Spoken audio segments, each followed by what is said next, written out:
دوستو آج کی اس ویڈیو میں ہم ذکر کرنے والی ہے اس واقعے کا جب یزید کی قبر کو کھودا گیا۔ آخر اس واقعے کی کیا وجہ تھی، کس نے اور کیوں یزید کی قبر کو کھولا؟ یہ واقعہ یزید کی وفات کتنے سال بعد پیش آیا؟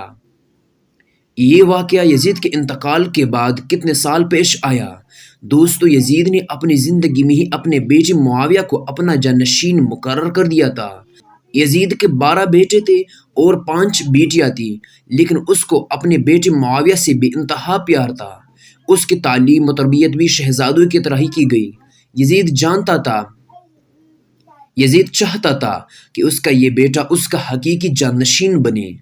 یزید نے حکومت سنبھالتے ہی اپنے 2 بیٹوں خالد اور معاویہ کو اس وقت کے بہترین استاد عمر المقصوص کے مکتب میں 3 سال کے لیے بھیج دیا۔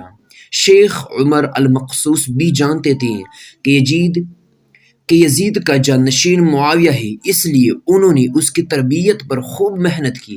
61 ہجری میں جب واقعہ کربلا پیش آیا تو شیخ المقصوص کو بھی بہت تکلیف پہنچی، چونکہ آپ کا دل محب اہل بیت سے تھا اور وہ اس سے تڑپتا تھا۔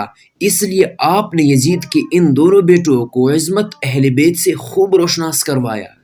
ایک طرف کربلا کا واقعہ پیش آیا اور جگہ جگہ یزید کے خلاف بغاوت اٹھنے لگی، دوسری طرف معاویہ جو یزید کا جانشین تھا اس کی تربیت ایک سچے عاشق رسول اللہ صلی اللہ علیہ وآلہ وسلم کر رہے تھے۔ واقعہ کربلا کے تیسرے سال سن 683 عیسوی میں یزید عبرتناک موت سے دوچار ہوا تو معاویہ ابن یزید 20 سال کی عمر میں تخت نشین ہوا۔ جیسے ہی معاویہ ابن یزید تخت نشین ہوا تو استاد محترم کی محنت رنگ لانے لگی۔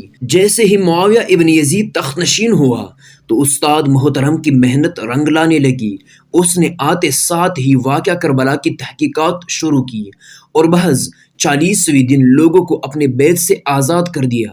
بعض روایات میں ہے معاویہ ابن یزید نے 3 ماہ تک حکومت کی۔ 20 سال کی عمر جوانی کا ایسا دور ہے کہ جب انسانی خواہشات کی موج زوری عروج پر ہوتی ہیں۔